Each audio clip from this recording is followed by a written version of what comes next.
This lesson deals with the ideal transformer. You can find these notes in the ECE202 ebook in Chapter 15 starting on page 11.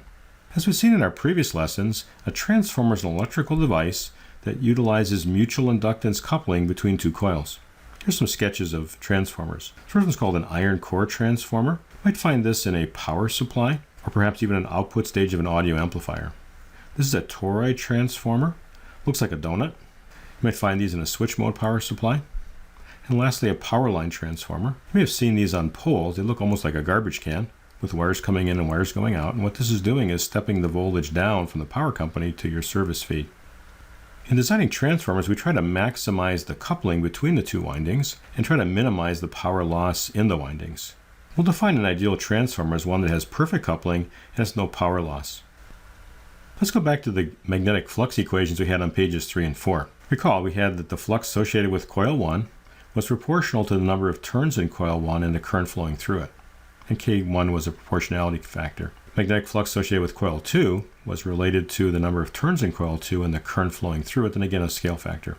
We also had these cross-coupling terms, and we defined Phi12 as the magnetic flux intersecting coil 1 due to a current flowing in coil 2. It also depended on the number of turns in coil 2. And likewise defined Phi21 as the magnetic flux intercepting coil 2 due to the current in coil 1. And it too depends on the number of turns in coil 1.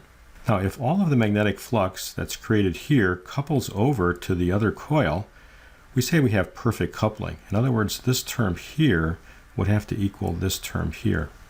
And likewise, vice versa, if the magnetic flux created in coil 2, all of it couples over to coil 1, then this term here would be equal to this term here. We call that perfect coupling. Now what that implies is that K21 equals K1 and that K12 equals K2. You can see this on the previous page here. Now experimentally, also in a linear medium, K12 is equal to K21, and we just call that K sub m. Thus, all of our K's then would be equal to each other, and we could replace them by just K sub m. So if we go back to our equations on page 5, replace our K1, K2, K12, and K21 all with the value K sub m. Now let's pull out an N1 from the first equation. So bring one of them out here and one of those out here. So we're left with this term and left with this term. And from the second equation, let's pull out a plus or minus N2.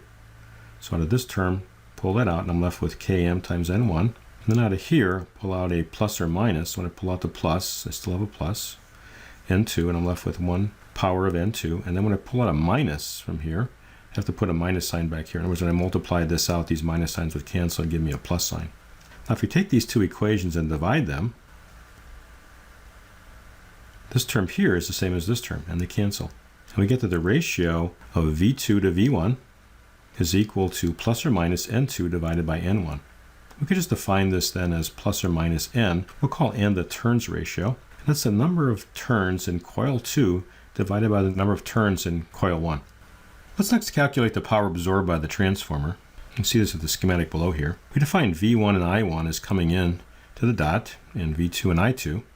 And so we could take the power absorbed, which is V1 times I1, plus V2 times I2, and that would have to equal 0. And that implies that V1 I1 is equal to minus V2 I2. If we solve for the ratio of I2 divided by I1, we then have V1 divided by minus V2.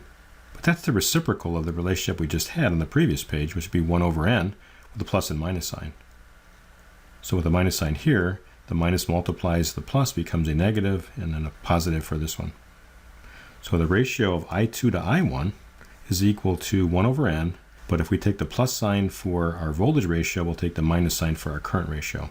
What this is really saying is that if this is absorbing power, then this has to generate power. In other words, if V1 and I1 are positive, V2 can be positive when I2 is negative. We could summarize this as a picture here with our primary and secondary. So just recapping this then, the ratio of V2 to V1 is equal to the number of turns on this side divided by the number of turns on this side. And we're just going to define that as n to 1. And then the current would be the reciprocal of that with a minus sign. So when you purchase a transformer, what this is really saying is that for every 1 turn on the primary, there are n turns on the secondary.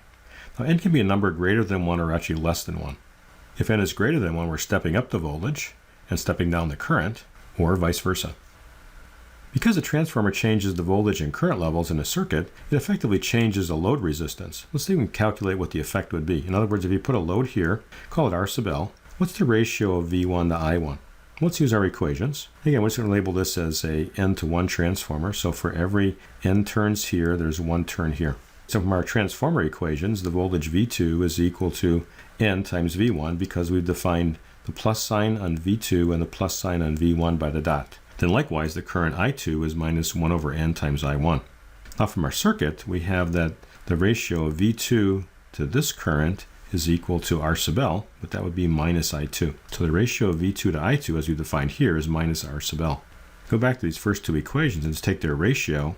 Then V2 divided by I2 is going to be n times V1 divided by minus 1 over n times I1. You can bring that up into the numerator then as a minus n squared. V1 over I1 would be the resistance looking into the primary side. We'll call that our equivalent. It's going to be equal to 1 over n squared times V2 over I2. But V2 over I2 is equal to minus R sub L. The minus signs cancel, and we wind up getting R sub L divided by n squared. So depending on the turns ratio, we can effectively increase or decrease the value of R sub L. These are some of the properties of the ideal transformer.